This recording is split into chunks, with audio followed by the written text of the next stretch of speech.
Bonjour à toutes et à tous. Merci de nous rejoindre pour cette table ronde qui, cette fois-ci, concernera les études dans la Caraïbe anglophone. Donc, avant de passer la parole à notre modératrice, Madame Doris Knoll, qui est responsable digital marketing auprès de l'Organisation des États de la Caraïbe orientale, je vais faire un petit point rapide sur l'interprétariat puisque cette table ronde est disponible à la fois en français et en anglais. Donc, quand vous regardez votre petit écran Zoom en bas à droite, vous avez un petit globe sur lequel vous pourrez cliquer et là, vous pourrez choisir votre langue préférée. Good afternoon to everyone who is joining us right now for this roundtable dedicated to studying in the English-speaking Caribbean. So if you're considering to go study abroad, but you have no idea what it's like, join this roundtable, and we have students that are here to share their experience.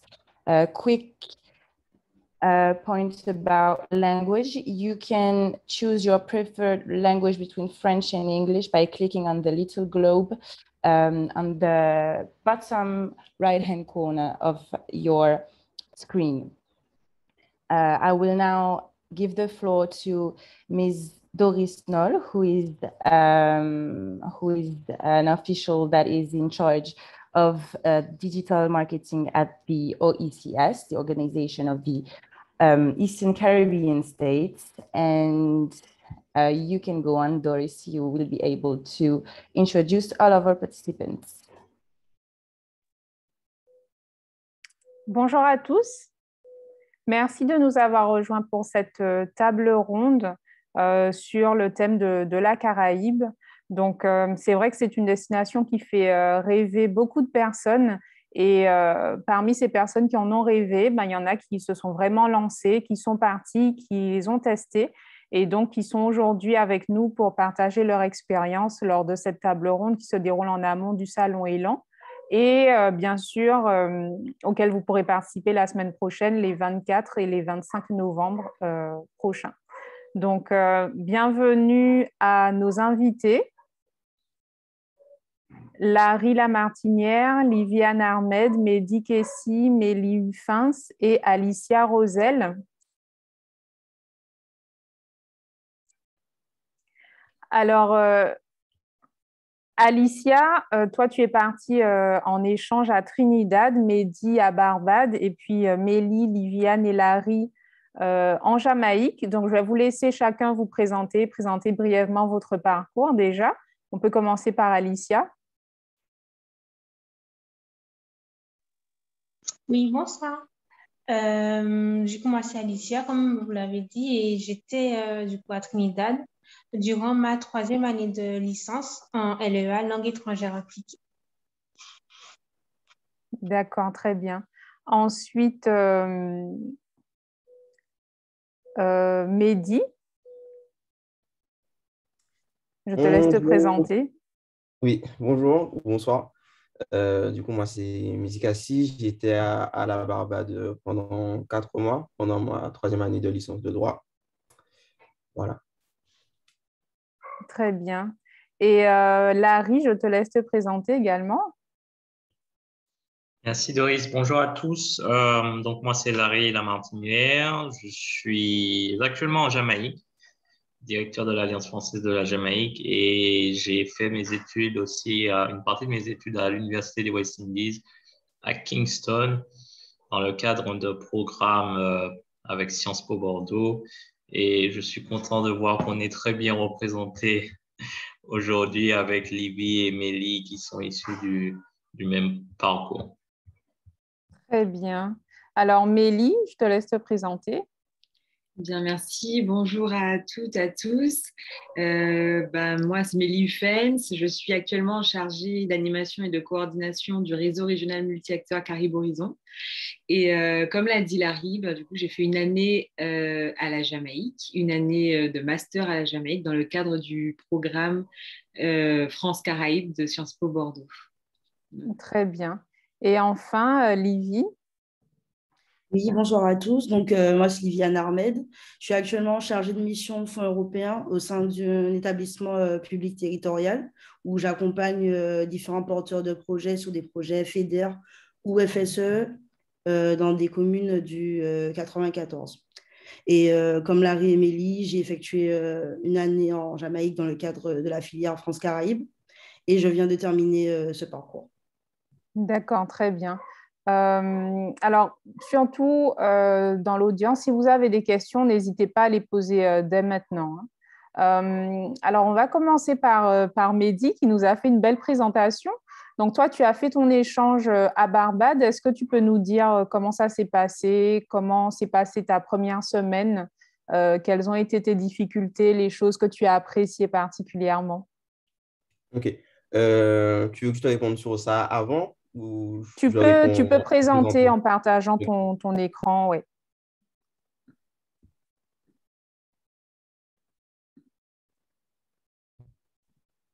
Ok, donc je vais essayer de répondre à tes questions.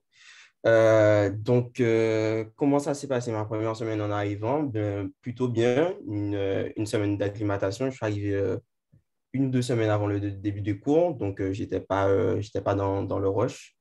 J'ai eu le temps d'apprendre à connaître les lieux, à prendre mes marques, à rencontrer un peu de monde, puisque tout le monde arrive un peu avant, bien évidemment.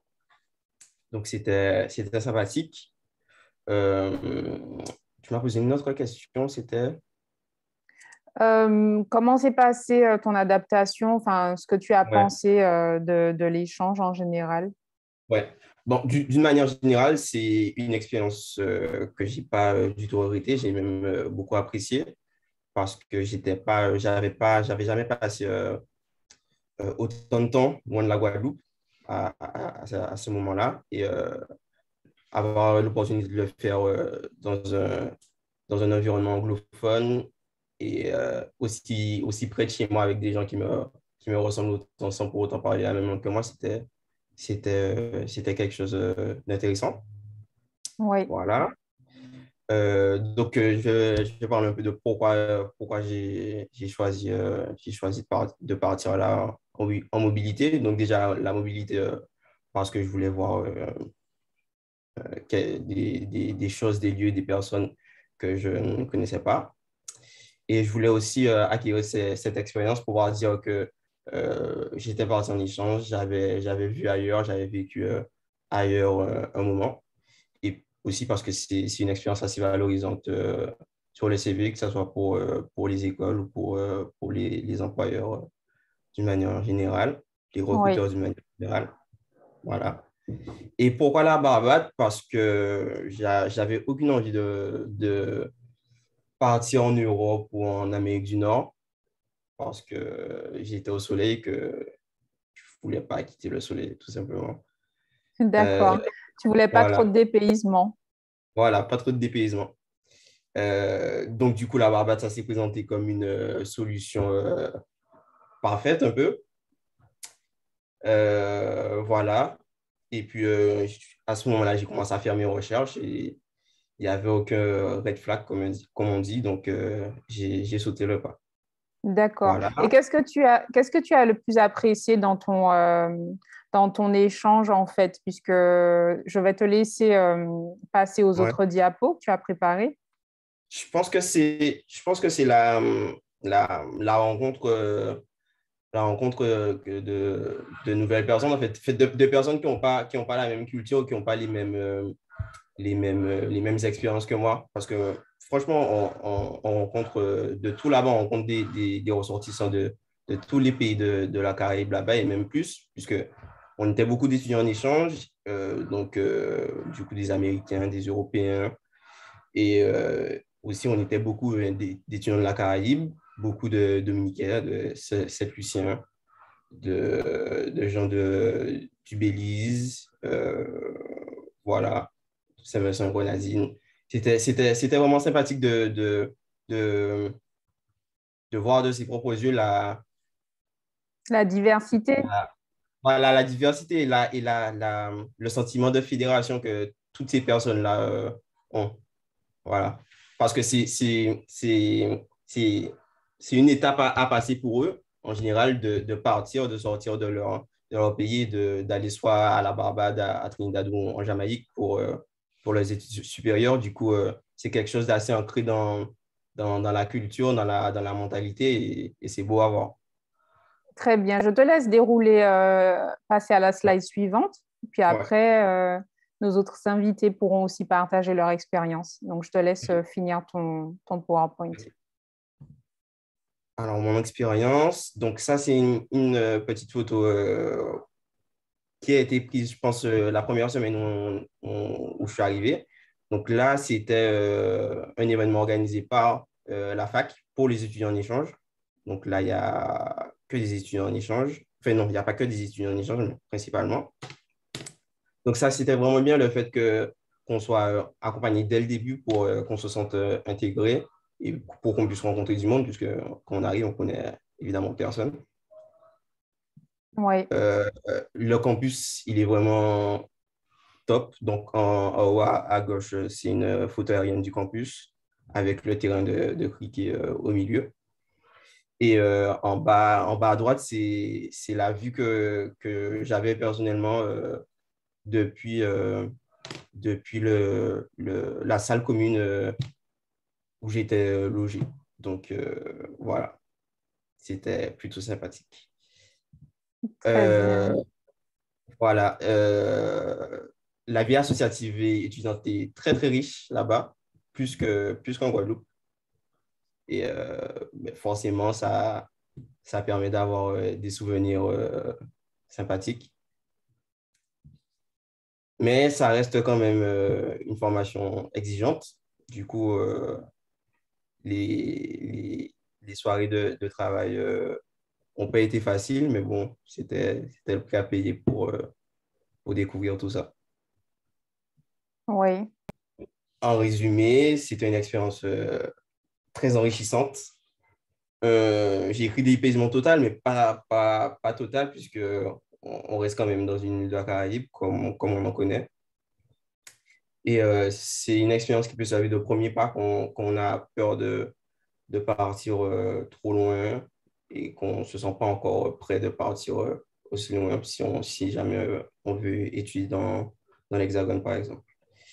Et comme je le disais tout à l'heure, ça permet un peu de sentir le pouls de cette vie caribéenne, de cette identité caribéenne que les autres îles de la Caraïbe vivent un peu plus que nous. Donc, c'est toujours un plus pour nous, Caribéens francophones. Voilà. Très bien, merci beaucoup. De rien. Larry, je vais te laisser parler de ton expérience à la Jamaïque, de ton échange, et puis aussi par la même occasion, Liviane et Mélie, puisque vous avez tous les trois fait un échange à Mona. Donc, je te laisse commencer, Larry. Honneur aux dames. Honneur aux dames. Très bien, Liviane. Mais Livy a l'expérience la plus récente. Oui, mais qui a été confrontée par le Covid. Ouais, c'est vrai. J'ai connu l'expérience avec des cours en visioconférence, un peu comme on fait ce soir. D'accord. La parole. Alors, rappelle-nous, tu es partie en échange à quelle période exactement? Quel mois? Je suis partie pendant la période 2019-2020.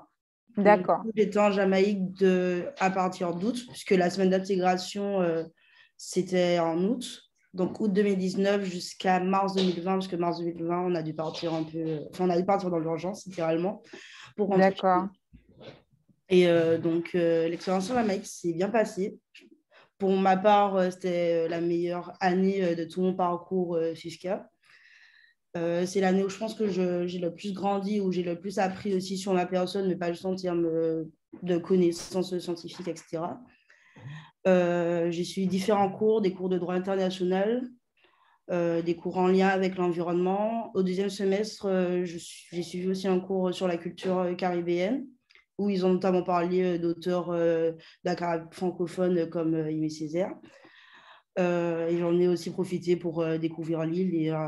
Et en fait, on se rend compte qu'on n'a pas besoin d'aller très loin pour découvrir autre chose et aussi pour grandir, quoi, et rencontrer des personnes de différents horizons.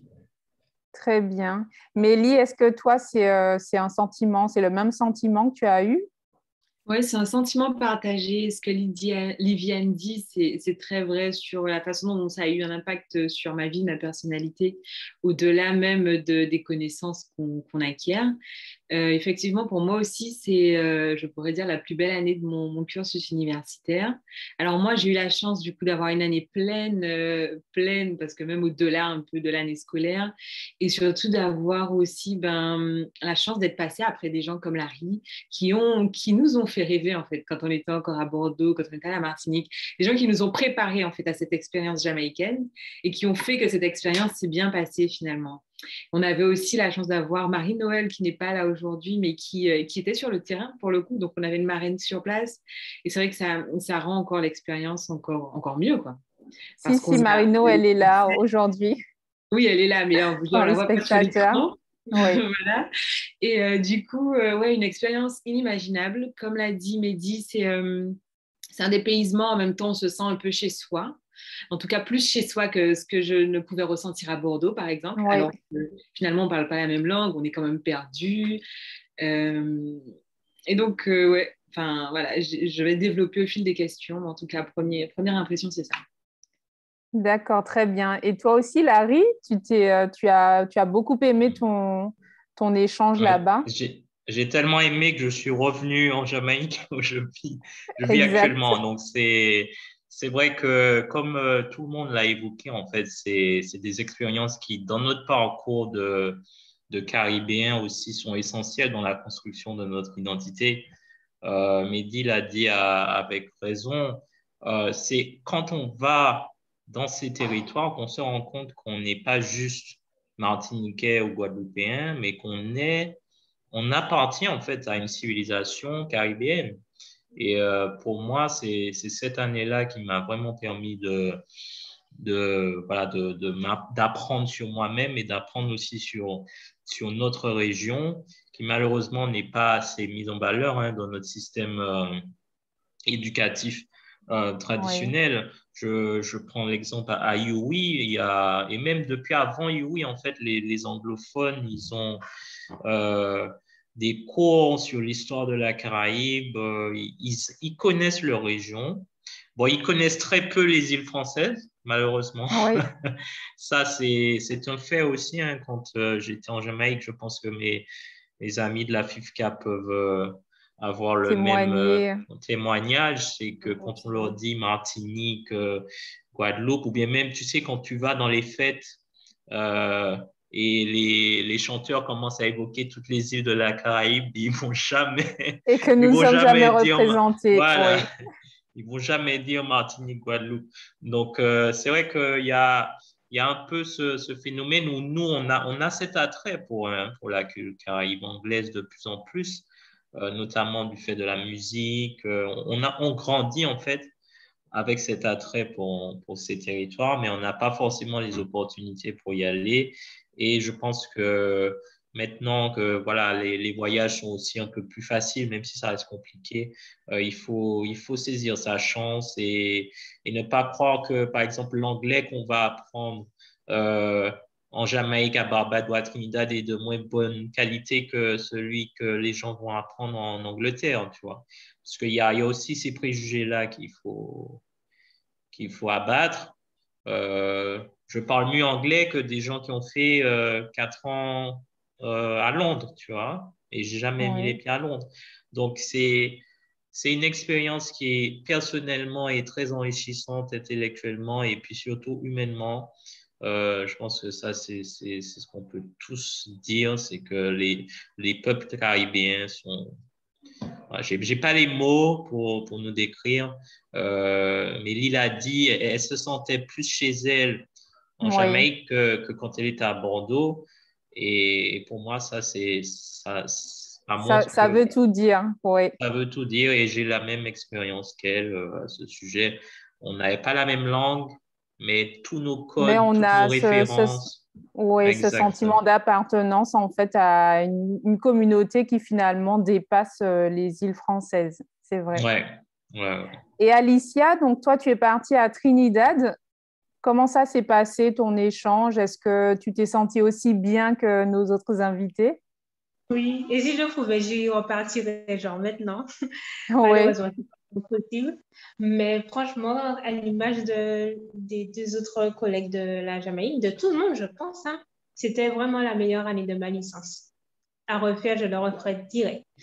Et du coup, et je suis tout à fait en accord avec eux sur tout ce qu'ils ont dit. Je voudrais rajouter aussi que le côté accueillant des personnes qu'on trouve sur place, c'est vraiment une plus-value parce que quand bien même on aurait pu se sentir perdu puisqu'on arrive, on n'est personne, c'est pas notre langue, c'est pas notre environnement, bien que ça ce soit similaire à notre île. Mais le fait que les gens, ils sont toujours prêts à nous aider, quoi qu'il en soit, franchement, oui. ça ajoute quelque chose à ce séjour. Et du coup, comment s'est passée ton adaptation, le fait que tu aies dû prendre des cours en anglais? Effectivement, il y a une différence entre avoir des cours en anglais qui sont donnés par des professeurs francophones, français natifs, Mhm. et arriver dans un environnement qui est pleinement anglophone. Et comment ça s'est passé pour toi? Ben, pour moi, je trouve que ça s'est plutôt bien passé, même très bien, puisque au niveau de la compréhension de la langue, j'ai pas vraiment de soucis. Par contre, quand c'est pour écrire des documents, des dissertations, des trucs comme ça, ou pour m'exprimer, c'est différent.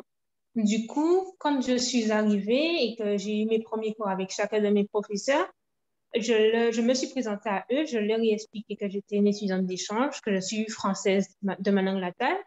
Et du coup, à partir de là, ils m'ont dit de ne surtout pas hésiter à venir les voir si jamais j'avais des difficultés. Ils m'ont donné leurs coordonnées pour que je puisse leur demander, etc., si j'en avais besoin. Et voilà. Du coup, mon adaptation s'est bien passée. Il y avait aussi, au niveau du bureau des relations internationales du campus, ben, les responsables qui étaient vraiment à nos dispositions et d'une aide bien précieuse. Ils nous ont accueillis pendant une journée, puisque je suis partie au deuxième semestre de ma troisième année. Et c'était une journée d'immersion pour les étudiants étrangers. On était pas mal quand même. Et, et du coup, on a eu une journée où ils nous ont expliqué, on a visité tout le campus, etc. Et ils nous ont vraiment aidés sur ça. Donc, Donc, l'immersion, avec l'aide des gens. donc, c'était assez rassurant finalement. Il y avait pas, tu n'avais pas de crainte avant de partir. J'avais quelques craintes de ne pas savoir m'intégrer suffisamment, de ne pas, d'être sur place et de ne pas comprendre qu'est-ce que je fais là, en fait, finalement. Mais j'étais bien entourée. Et du coup, j'avais ces craintes-là en arrivant 1 ou 2 jours avant le début des cours aussi, mais j'ai pas eu ce problème. D'accord, très bien. Et Mehdi et Liviane, Mélie et Larry, est-ce que vous aviez eu des craintes quand même au départ, ne serait-ce que par rapport au manque de connaissances de ces pays finalement, et puis les clichés qu'on a pu entendre, qu'on peut avoir sur ces destinations? Euh, Est-ce que vous avez eu quelques craintes, quelques doutes quand même avant de partir? Alors Mehdi, Euh, par exemple. de mon côté, oui, je ne sais pas si c'est le cas de Liviane ou Mélie, par exemple, puisque vous aviez déjà pu discuter avec Larry, je crois, qui vous avait un peu expliqué comment ça se passait. Moi, je n'avais pas eu l'occasion d'échanger avec quelqu'un qui était parti à la Barbade, en tout cas un Français qui était parti à la Barbade. Donc, j'avais un peu peur de ça, mais dès que je suis arrivé, comme je vous disais, on nous a accueillis, on nous a mis à l'aise, on nous a intégrés, on nous a donné les clés pour bien s'adapter. Donc, pas les doutes, les appréhensions que j'avais en arrivant se sont rapidement dissipées. D'accord. Et du côté de la Jamaïque, en fait, vous aviez très certainement entendu pas mal d'idées reçues, de clichés sur la destination. Est-ce que ça a changé en fait la façon dont vous voyez la destination avant et puis après quand vous y étiez sur place? Bah, du coup, si je peux me permettre de Oui, commencer, moi, j'ai aucun souvenir d'avoir eu peur en fait d'y aller. Alors, comme j'ai dit, on a eu des expériences avant et on a eu des retours qui étaient super positifs. Donc, à aucun moment, que ce soit pour moi ou mes parents, il y a eu une inquiétude. Il y avait le stress, bien sûr, du départ, dès qu'on quitte chez soi, quoi. Donc, le visa, fallait être super au taquet pour le visa, les formalités, le logement, etc. Mais niveau sécurité, enfin, moi, j'ai été très bien briefée et j'ai pas eu peur. Par contre, mon ressenti a changé, en fait, vraiment à la fin d'année où là, j'ai fait un stage et du coup, j'ai passé un peu plus de temps et où j'étais plus au fait de ce qui se passait dans l'actualité. Et du coup, on prend conscience qu'en fait, on est peut-être dans une bulle quand on est sur le campus et qu'il y a une oui, réalité de terrain qui est un peu différente. Et c'est là où moi, j'ai eu ce petit changement, mais à l'arrivée, vraiment pas. Ouais. très bien. Et de ton côté, Larry? Alors moi, mon entourage ne donnait pas cher de ma peau. J'avais un mois de survie en Jamaïque et voilà. Ben, c'est vrai que nous, on est, par rapport à la Barbade ou même à Trinidad, on est sur l'île de la Caraïbe qui, j'ai envie de dire, a la plus mauvaise réputation. Euh, et c'est une réputation qui, j'ai envie de dire, a ses raisons. Comme Elie l'a dit, quand on est sur le campus, en fait, on vit dans une bulle complète. Oui, C'est un campus hyper sécurisé. Je me souviens, lorsque j'étais arrivé le premier jour, j'avais même vu des patrouilles de militaires euh, autour du campus, tu vois. Donc ça, tout de suite, tu as quand même une appréhension. Mais au final, je peux dire qu'on a passé une année, en tout cas, sans problème aucun à mon niveau. Ça dépend aussi de là où on va, avec qui on va, bien évidemment. Ce qui est important, comme on a pu le voir, c'est aussi le retour des anciens. Alors, même si moi, je suis l'ancien de Liviane ou de Mélie, il y avait encore d'autres pionniers avant nous qui, eux aussi, ont fait ce travail un peu de défrichage et qui ont eu l'expérience et qui nous ont briefé là-dessus et qui a permis aussi qu'on passe un moment safe, quoi. Mais c'est vrai que la Jamaïque, il ne faut pas se mentir, ça reste un pays où un taux de meurtre est énorme, mais c'est une violence et une insécurité qui est très localisée dans des quartiers dans où certains quartiers. voilà, le commun des mortels, j'ai envie de dire, on n'a pas à aller là, tu vois. Donc, au quotidien, moi qui suis revenu ici et qui vis ici au quotidien, je ne suis pas non plus exposé à cette violence plus que quelqu'un d'autre, mais Oui, ça reste quand même des endroits où il faut quand même faire attention. Comme partout, hein, d'accord. j'ai envie de dire. Oui. Et Liviane, toi, tu expliquais lors de la préparation de la table ronde qu'il y avait quand même des recommandations qu'on t'avait conseillé de suivre pendant que tu étais là-bas. Oui, donc voilà, enfin, c'est-à-dire que comme disait Larry et Mélie, comme on a eu les conseils des anciens, on va dire, il y a des précautions qu'on va prendre forcément, et donc ce qui permet aussi de passer une année en sécurité, et ça permet aussi de ne pas avoir trop d'appréhension, puisqu'au final, moi, j'ai eu plutôt de l'appréhension sur les cours, sur la remise des papers, sur les examens, mais par rapport à la sécurité, c'est-à-dire que le conseil qu'on a eu surtout, c'était de marcher en groupe, d'éviter certains endroits. Et c'est ce que mes camarades et moi, on a fait. Et on n'a pas eu de soucis, du coup. D'accord, très bien. Alors, justement, parlant de sécurité, comment vous avez fait pour trouver un logement sur place? Alors, c'est vrai que vous êtes parti en échange universitaire. Après, Mélie, toi, tu as expliqué aussi qu'à un moment, tu étais en stage. Mais comment vous avez eu les indications pour trouver dans le bon quartier ou même vous déplacer sur place dans la vie courante, en fait? Donc, par exemple, Mehdi. Alors moi, j'étais logé en résidence universitaire, donc Oui. j'avais pas à me préoccuper du quartier. Donc, tout était équipé, il n'y Voilà. avait rien à faire. Il y avait, Meublé. il y avait pas tout ça à faire. Et, en fait, quand j'ai pris contact avec le Bureau des relations internationales de l'Université des Antilles, qui ont entamé les démarches. J'ai tout de suite obtenu, enfin pas tout de suite, mais peu de temps après, j'ai obtenu les formulaires pour faire mes demandes, que ce soit de visa ou de logement. Et ça s'est déroulé assez rapidement, de manière assez fluide après. Donc, j'ai pas eu à galérer, on va dire, à ce niveau-là. D'accord. Et de ton côté, Alicia? Moi aussi, j'étais en résidence universitaire. Et par contre, au contraire de Mehdi, j'ai plutôt eu contact avec les, les correspondants à Trinidad.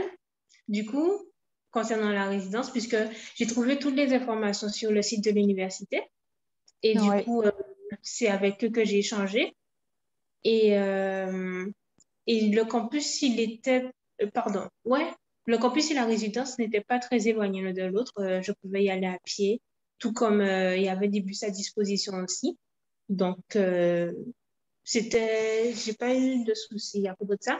Niveau sécurité, bon, c'est une anecdote, mais la résidence, c'est en général, le campus était très, très sécurisé avec des gardiens partout, des caméras aussi. Et D'accord. il y avait la police sur le campus. Mais, par exemple, si on continuait juste un petit peu plus loin sur le chemin de la résidence, on tombait sur comment dire, euh, comment dire, un quartier, pas Moins quartier, mais un espace, sécurisé. un gang. Et du coup, D'accord. on savait qu'il fallait pas aller là tout seul. D'accord, d'accord. C'était vraiment enfin, pas trop loin, en fait, Voilà, si on en continue continuant. un peu avant, en continuant tout droit, au lieu de rentrer dans la résidence directement, ben, on tombait D'accord. du gang et tout. Ils étaient un petit peu éparpillés sur tout le long de la route, mais ça ne posait pas de problème, vraiment. Mais il ne faudrait pas aller là. Très bien. Et comment ça s'est passé, votre installation au campus en Jamaïque? Il me semble que pour certains, je crois que c'était pas, tout n'était pas meublé, équipé. Alors, Mélie, on ne t'entend pas. Ah, pardon. Bah, du Oui. coup, à la Jamaïque, pour l'inscription dans les logements, alors ça fait un petit moment, mais je sais que là, pareil, ça allait en fait avec le processus d'inscription à l'université. Donc, les Mhm. démarches étaient coordonnées enfin, via les correspondances Sciences Po Bordeaux, UA, et c'était assez simple. Moi, je sais qu'au début, j'étais allée dans un hall, enfin dans un hall, c'est-à-dire on a sa chambre, mais on partage toutes les parties communes. Et puis après, j'avais changé pour me mettre avec tous les autres FIFCA dans ce qu'on appelle le hall Marlène, enfin la résidence Marlène Hamilton, qui est en fait un peu réservée aux post-grades, donc à ceux qui sont déjà en master et qui sont notamment docteurs en fait, qui sont en études de médecine. Donc c'est un hall beaucoup plus calme où on a un studio, vraiment, chacun a son studio. Et donc l'installation s'est faite très, très, très naturellement, très facilement. Et en plus, bien sûr, je vais encore reparler du réseau des anciens, mais il y a un système de transmission en fait des équipements, parce qu'on est dans un studio meublé, mais pas Oui, entièrement équipé, c'est-à-dire qu'il faut acheter des fourchettes, les casseroles, etc. Finalement, quand on arrive, on a un peu tout ça, on se répartit les choses et on a juste acheté nos draps ou des petites choses comme ça. Voilà. Mais ça a été vraiment d'accord. une facilité. D'accord. Donc, en fait, entre Larry, puis toi, puis Liviane, vous êtes passé des casseroles, des ustensiles. Je crois que Liviane a récupéré mon balai 6 ans après. D'accord. Et justement, enfin, je crois que pour les casseroles, on s'est vraiment réparti des casseroles. Et avec certains de mes camarades, en fait, ce qu'on se passait, on échangeait en fait les ustensiles Oui, pendant l'année. et acheter. Et en plus de ça, la chance enfin, qu'on a eue avec ma promo, c'est qu'on était dans le même bâtiment et la plupart, on était au même étage. Donc, D'accord. pour échanger les ustensiles, etc., c'était beaucoup plus simple. Et c'est vraiment pas des paysans pour le coup. Pour le coup, oui, voilà. Alors, on a déjà une première question de Tessica. Avez-vous rencontré des étudiants haïtiens dans ces échanges? Alors, Mehdi, Alors, puisque je vois que tu... oui, en Jamaïque aussi, on en a rencontré un. D'ailleurs, ça m'a fait énormément plaisir un soir d'entendre du compas dans notre, Oui, dans notre immeuble, vu que voilà, c'est des sonorités aussi qui nous parlent, familière. qui nous manquent. Et oui, et parler créole justement avec des Haïtiens, c'est toujours un plaisir quand on est dans la Caraïbe. Hein, et en Jamaïque, il y a une communauté. Je pense qu'un peu partout aussi, on peut rencontrer des Haïtiens. D'accord. Et Mehdi, je vois que toi aussi, tu en as rencontré. Oui, alors moi, j'en ai pas rencontré plusieurs, donc je pourrais pas parler d'une communauté haïtienne à Barbade, mais mon voisin de palier était haïtien. Il vivait au Canada depuis un moment, puis il est venu faire son master à la Barbade, mais il était haïtien du coup, et c'était sympathique d'avoir quelqu'un avec qui parler français ou créole de temps en temps après une journée à parler Oui, en anglais toute la journée, oui, oui, effectivement. D'accord. Et pour tout ce qui est du transport, comment ça s'est passé pour vous? Est-ce que c'était simple pour prendre le bus ou alors les taxis, par exemple en Jamaïque? Mais en Alors, Jamaïque, ouais, vas-y, Émilie. Vas-y. Alors, En, enfin, en en Jamaïque, Jamaïque, en fait, on peut se déplacer facilement. Contrairement à Guadeloupe, Martinique, il y a beaucoup de taxis en fait, ils ont des parcours prédéfinis. C'est des route taxis, on appelle. Et ok. voilà, tout le temps, d'ailleurs, c'est même embêtant à certains moments. Dès que tu marches, ils veulent que tu montes dans le taxi. Donc, tu as ça. Et puis, tu as aussi des systèmes un peu à la Uber. Avant même qu'il y ait Uber, tu avais des systèmes où tu appelles un numéro. Les Ouais. gens, ils te trouvent un taxi en 5 minutes. Enfin, et c'est pas cher. Donc, au niveau transport, tu n'es pas handicapé comme aux Antilles françaises où il te faut vraiment une voiture pour pouvoir te déplacer. D'accord, d'accord. Donc, ça fait déjà une dépense en moins. Et Mélie, tu voulais compléter? Ouais, si je peux enfin, rajouter quelque chose, c'est que l'expérience transport en Jamaïque, enfin, c'est une expérience en soi, en fait. Je pense que quand on arrive à prendre les transports publics, et ça inclut ben, les taxis type Uber qui sont un peu safe parce enfin, on est avec un chauffeur, etc. Ou l'expérience des road taxis qui sont du coup des taxis collectifs où on remplit au maximum la voiture. En fait, ça développe chez nous aussi des réflexes, je pense, qu'on n'a pas forcément ici, mais savoir observer les comportements, savoir repérer quand prendre une voiture, enfin quand c'est safe ou quand ça l'est moins. Bah, D'accord. apprendre le patois jamaïcain aussi. Enfin, là, moi, c'est beaucoup dans ces échanges-là que j'ai su bah, du coup développer des skills en patois. Et puis les plus longs trajets avec les bus, du coup les country bus, où pareil, on n'est pas du tout dans les standards qu'on connaît en Guadeloupe ou Martinique. Un bus, même les anciens bus qu'on avait ne ressemblent pas à ce qu'il y a. Et du coup, je pense que enfin, moi, ça change totalement la perception aussi que j'ai du trajet en voiture, du trajet long. Parce qu'en Jamaïque, il y a de longs trajets, on peut faire 3-4 heures de route, contrairement à nos petits territoires. Et c'est vrai que là aussi, c'était une expérience que des fois, j'ai filmée, tellement c'était c'était extraordinaire. D'accord. Et Liviane? oui, du coup, en Jamaïque, moi, j'ai beaucoup privilégié le taxi. Et il y avait, enfin, parmi mes camarades, on avait formé un groupe de cinq filles. Et donc, vu qu'on était assez nombreux, ce qu'on faisait, nous, la plupart du temps, c'est qu'on appelait une compagnie de taxi pour prendre rendez-vous pour faciliter le transport. D'accord, très bien. Et toi, Mehdi, il y a aussi pas mal de taxis collectifs à Barbade où on Oui, t'invite à monter. du coup comme un peu ce qu'ils ont dit, donc déjà, il y a beaucoup de minibus. Mhm. Euh, je ne vais pas dire à n'importe quelle heure, mais qui circulent beaucoup plus tard qu'en Guadeloupe et qu'en Martinique, je pense. Et c'est vrai qu'au niveau des taxis, il y en a aussi beaucoup. Et en général, quand on sort en groupe et que du coup on paye à plusieurs, mais c'est relativement pas cher et c'est pratique. Voilà. D'accord. Et de ton côté, Alicia? Ben, il faut savoir, Trinidad est très, très bien ici avec le transport. Très bien. Ça, c'est vraiment, ça m'a changé de la Guadeloupe, vraiment. Et c'est peu cher aussi. Il y avait les taxis collectifs également, mais eux, ils étaient plus au niveau de la capitale. Et aussi, il y avait aussi ben, des taxis comme Uber avec une application et tout. et peu cher aussi, même si on est seul. Et c'était très rassurant parce que c'est tout le temps, enfin, il y a toujours du monde dedans. Tu n'es jamais seul, tu es moins apeuré que si tu étais seul dans un transport en commun. Et aussi, au coin de la résidence, il y avait à quelques mètres la route principale des bus dédiée aux bus. Il n'y avait que des bus sur cette route. Du coup, c'était vraiment accessible. Tu peux aller où tu veux. Et aussi un système de code couleur qui te permet de te repérer, savoir que ce bus va dans le sud, dans le nord, etc. Du coup, une fois que tu as compris le truc, c'est vraiment facile de se déplacer. D'accord, très bien.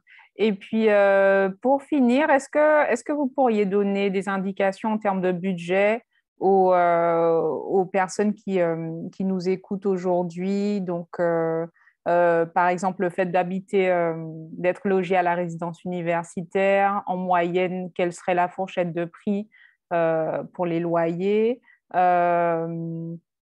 Et puis aussi pour le transport, puisque bon, il y a quand même une différence entre les taxis individuels et puis les taxis collectifs. Donc, par exemple, Liviane. Oui, donc le loyer, je crois qu'il coûtait aux alentours de 400 € par mois. Je ne suis plus trop sûre. 300 € à peu près, 300-400, je ne suis plus très sûre. Ouais, entre 300 et 400.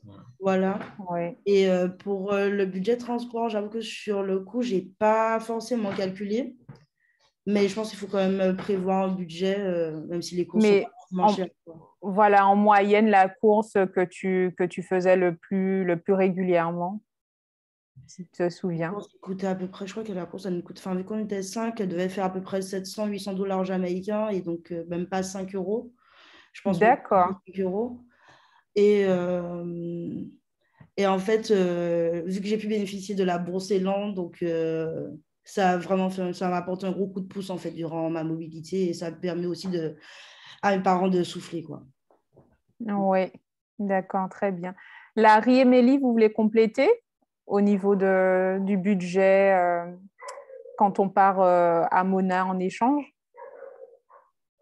Moi, du coup, au niveau du budget, je dirais que, vie étudiante qui comprend tout, loisirs, logement, je dirais de compter un budget un peu comme ce qu'on a à Bordeaux. Moi, je n'ai pas vu une énorme différence, en fait. Mes parents me donnaient toujours à peu près le même argent de poche, on va dire. Le logement, pareil, c'est 300-400 €, donc c'est à peu près ce qu'on paye quand on est en coloc, par exemple, à Bordeaux. Et ouais, je pense qu'il faut prévoir à peu près le même budget que si on était dans une ville française, si on veut être bien. Je pense. D'accord, très bien. Et Ouais, Larry, tu confirmes? Oui. Je pense qu'avec 700-800 € par mois, au total, hein, loyer compris, on peut. Parce qu'il faut se nourrir aussi, hein. Pas que le transport. On a tendance à oublier ça. Les coûts de la nourriture aussi, faut les prendre en compte. Vu qu'on est sur des territoires caribéens, donc la majorité des produits sont importés aussi, ça peut revenir cher.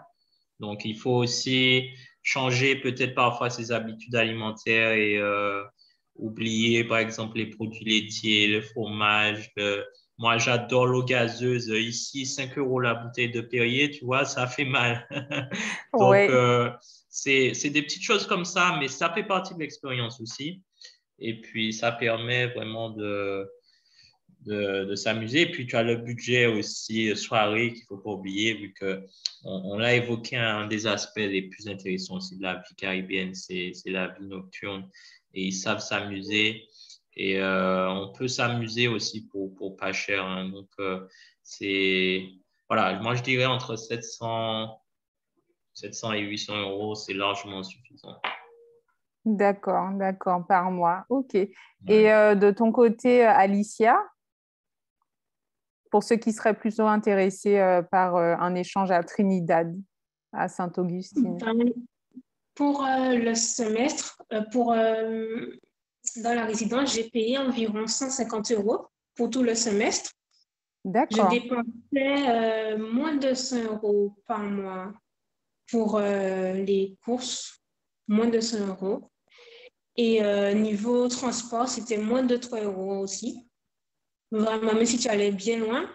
c'était moins de 3 euros. Je parle pour les bus, hein. Pour les taxis, c'est un petit peu plus cher, mais pas de beaucoup, moins de 5 euros ou 7 euros maximum. Et donc, il y a aussi les frais pour les cartes étudiantes et les trucs comme ça que tu dois payer. Donc, il faut avoir un petit budget, mais c'est pas beaucoup, vraiment pas beaucoup.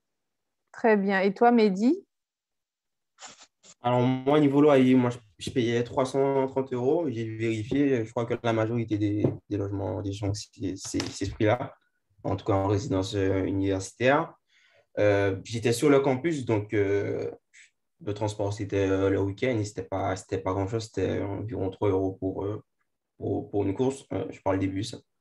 La nourriture, il faut faire attention à où on achète, parce que bah, si on achète, si on ne fait pas attention, ben, ça peut monter assez vite, parce que la Barbade, niveau nourriture, en tout cas, je veux dire C'est que c'est plus aussi cher cher. que la Guadeloupe, quoi. Donc, il Oui. faut faire attention à ce qu'on achète. Et voilà, donc oui, comme Larry disait, avec un budget de 700-800 euros, c'est largement suffisant. Très bien. Autre question. Alors, comment se passaient les cours? Est-ce que c'était difficile par rapport à l'anglais? Alors, on a déjà répondu à cette question. En fait, ça dépend, hein. Je crois que Alicia, tu disais que pour toi, c'était pas très difficile à l'oral, mais c'était plus à l'écrit quand il fallait disserter. C'est ça? Oui, c'est ça. Et quand il fallait s'exprimer aussi, il faut savoir que je trouve que j'ai pas un anglais vraiment ouf. Du coup, j'ai pas beaucoup confiance quand je suis à l'oral. Du coup, c'était très compliqué. Mais vu que mes professeurs savaient que j'étais pas native d'ici, du coup, ils faisaient un effort pour l'effort, je devais m'exprimer. Donc, à l'écrit. Et je recevais aussi de l'aide, par contre, pour mes devoirs écrits. Il y a un bureau qui aide les étudiants qui sont en difficulté. Et du coup, j'ai été les voir et ils m'ont beaucoup aidé. Franchement, c'était vraiment génial. Ils m'ont beaucoup aidé. Ça m'a permis de pouvoir avoir de bonnes notes, vraiment. Et D'accord. même à distance, puisque j'ai été interrompue, mon séjour s'est interrompu à cause du Covid. Du coup, j'ai dû rentrer en Guadeloupe avant la fin du semestre, mais je continuais les cours à distance. Et même à distance, ils étaient toujours là pour m'accompagner, pour m'aider pour mes devoirs, etc. Très bien. Est-ce qu'il y en a d'autres qui voudraient compléter, peut-être donner des astuces, expliquer un peu les différences entre les cours en anglais qu'on peut avoir dans certaines filières en France et le fait de vraiment parler, entendre de l'anglais tous les jours, constamment, avec un accent vraiment particulier? Si je peux répondre. Oui, En fait, je pense qu'au début, c'est déstabilisant de se retrouver dans un environnement où on parle qu'en anglais. Et en plus de ça, en Jamaïque, il y a aussi le patois qui se rajoute. Donc, au début, ça peut être très déstabilisant, mais en fait, au fur et à mesure, on s'adapte. Et je pense que c'est vraiment une question d'adaptation. Et on se rend compte qu'on peut faire des choses qu'on ne penserait pas imaginables. Par exemple, remettre un devoir de 30 pages unique, entièrement rédigé en anglais. Avant d'arriver en Jamaïque, je ne pensais pas que j'aurais été capable de le faire. Et j'ai remis plusieurs devoirs de 30 pages entièrement rédigés en anglais et j'ai validé mon année, quoi. Donc, je pense que même si on a de l'appréhension, on pense ne pas avoir un bon niveau en anglais, que ce soit à l'écrit ou à l'oral, il faut quand même se faire confiance, même s'il faut aussi travailler la langue. Et il faut se faire confiance et ça va aller. Il faut pas aussi, et aussi, il ne faut pas hésiter à aller vers les professeurs et expliquer et demander de l'aide, quoi. Que ce soit les professeurs ou bien auprès des étudiants aussi. très bien, très bien. Et dans tous les cas, c'est simplement pour dire que c'est pas insurmontable, c'est pas impossible. Exactement. Et si je peux me permettre de rajouter quelque chose aussi sur les cours, c'est vrai que la partie Oui. écrite est challenging, enfin, c'est un vrai travail, mais comme ils l'ont dit, on s'y fait et on surmonte. Mais moi, c'est plutôt la méthodologie en fait qui est totalement différente dans l'enseignement, dans la prise aussi de position des étudiants jamaïcains, enfin caribéens. Il y avait clairement une différence entre les Français que nous étions et puis les autres Caribéens dans leur façon de répondre, de donner leur avis, leur opinion, de défendre un point de vue. Et moi, il y a 2 cours qui m'ont beaucoup marqué sur ces sujets-là. C'est un cours sur le genre et un cours sur les petits États insulaires. Et c'est vrai que ça faisait plaisir, en fait, d'entendre différentes perspectives et différentes façons de disserter. Et voilà. Enfin, du coup, l'enseignement à l'anglo-saxonne aussi, c'est un peu différent de ce qu'on connaît en France. D'accord. Et Je voulais Larry, rebondir sur ça, oui. ce que Mélie a dit. Au-delà du langage, la plus grande difficulté, je trouve, c'est la façon aussi d'enseigner et du coup d'évaluer les étudiants. Dans le système français, tu sais, on est habitué à avoir des contrôles continus, j'ai envie de dire. Là, on est sur un modèle où, en début de cours, le professeur te donne des research papers et tu te dis, ah, j'ai le temps, c'est dans 3 mois, il n'y a pas de souci. Et tu n'as aucun contrôle pendant les 3 mois. Oui. Mais il faut, en fait, un travail de fond et de recherche que je trouve que voilà, les anglo-saxons ont beaucoup plus mise en œuvre dans leur façon d'enseigner et d'évaluer que nous. Hein. Et du coup, c'est vrai que bon, moi, je me suis souvent retrouvé à devoir rédiger mes research papers 2 jours avant la date limite et tu t'arraches les cheveux. Donc, voilà, c'est sur le modèle d'enseignement aussi qu'il faut s'adapter. C'est très différent de ce à quoi on est habitué. Et puis, le fait de, par exemple, pouvoir composer son emploi du temps, ça, c'était quelque chose de très nouveau aussi. J'ai choisi les cours qui m'intéressaient, les cours aux heures aussi où je voulais aller en cours.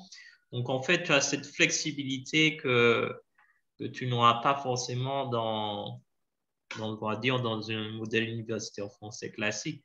Moi, j'avais Oui. fait mon emploi du temps de telle façon que j'avais cours en fait que 2 jours dans la semaine.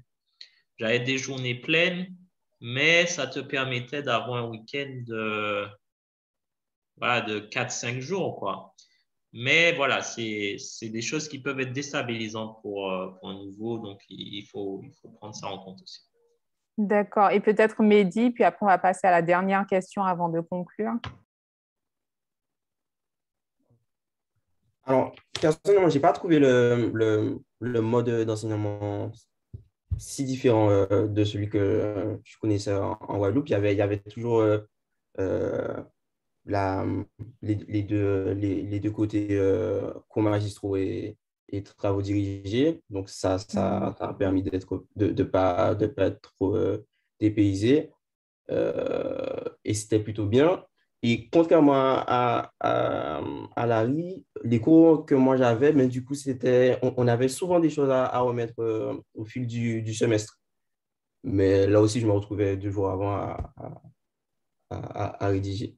Mais voilà, et je voulais dire autre chose. Oui, que je pense que en tant qu'étudiant francophone, j'ai pas spécialement senti qu'on allait s'adapter à mon niveau. Donc, j'ai plutôt senti que moi, je devais m'adapter. Donc, c'est vrai que j'ai eu l'impression de devoir quand même beaucoup travailler pour un peu rattraper mon retard par rapport aux autres étudiants. Oui. Alors justement, une autre question. Pour une première expérience dans un programme d'échange, est-ce que vous conseillez un stage ou de faire un échange étudiant? Alors en fait, il se trouve que Larry, toi, tu travailles vraiment en Jamaïque. Et puis Mélie, tu as eu l'occasion de faire un stage. Donc je pense que vous êtes plus à même de répondre, de parler des différences entre les deux.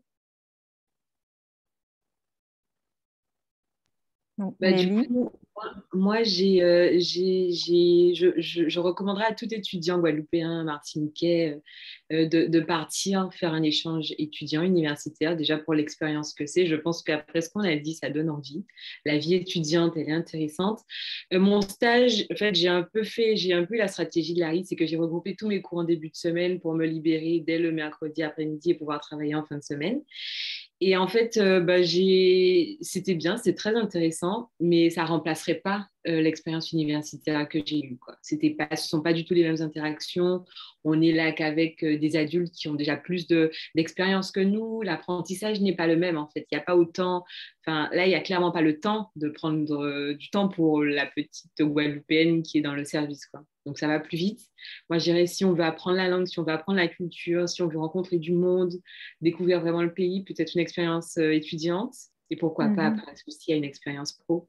Je pense que c'est... Et de ton côté, Larry? Je suis entièrement d'accord. C'est vrai que l'expérience étudiante fait qu'on est avec d'autres étudiants. Donc, on rencontre du monde, on se fait des amis. Le milieu professionnel, c'est pas aussi simple et c'est pas aussi fluide. Comme tu as pu le remarquer aussi, on a évoqué le coût de la vie. On a tous vécu sur le campus. Quand tu es en stage, il faut te loger toi-même. Et Oui. là, on est sur des loyers, c'est plus 300 € par mois. Donc, je pense vraiment que pour un jeune Caribéen, l'idéal, c'est une expérience universitaire qui te permet justement de connaître le pays, de t'approprier aussi les codes, de te faire un réseau et qui va te permettre par la suite, si tu veux revenir professionnellement ou même pour un stage, de t'adapter beaucoup plus rapidement et facilement au territoire. Très bien. Et pour finir, Alicia, je crois que tu as levé la main. Tu voulais intervenir? Oui, parce que j'ai fait un stage à Trinidad aussi, 2 mois avant mon échange étudiant. Oui. Du coup, le fait d'avoir fait le stage avant, ça m'a permis, entre guillemets, de faire un repérage, puisque j'allais revenir 2 mois après. Et j'étais, pendant mon stage, logée chez l'habitant. Donc, ça a permis une immersion différente quand même d'être sur le campus qu'avec des étudiants. Là, j'étais chez quelqu'un, un adulte en l'occurrence. Et aussi, mes patrons au stage, ils étaient très enclins à me faire sortir, visiter. Du coup, j'avais déjà un œil, un regard avant de venir seule complètement sur le campus. Et du coup, avec les cours et tout ça, ça a été une expérience très différente. D'accord, très bien. Merci beaucoup. Je vous remercie. On va conclure cette table ronde s'il n'y a plus de questions et plus d'interventions. De toute façon, je pense que l'audience a la possibilité de contacter les différents intervenants, soit par l'équipe de coordination du salon Élan, soit peut-être directement la semaine prochaine durant le salon ou même sur les réseaux sociaux. Donc, merci à tous pour votre participation, pour avoir bien voulu partager vos expériences. Et puis, merci également à l'audience. Merci beaucoup. Effectivement, merci beaucoup à toutes les participantes et tous les participants. Ça a été un plaisir de recueillir vos témoignages. Merci à toi, Doris, pour cette modération de qualité. Et on se retrouve donc ce samedi pour continuer sur cette lancée à 10h, heure de la Caraïbe orientale. Non, pas du tout. Si, c'est ça, orientale, autant pour moi. Pour en apprendre plus sur l'Université des West Indies. Donc, on aura des représentants à la fois du campus de Barbade et de la Jamaïque. On espère en avoir également pour Trinidad. Donc, merci à tous d'avoir suivi ce webinaire. Merci à tous nos intervenants. Et on se retrouve ce samedi. Merci. Merci pour l'invitation.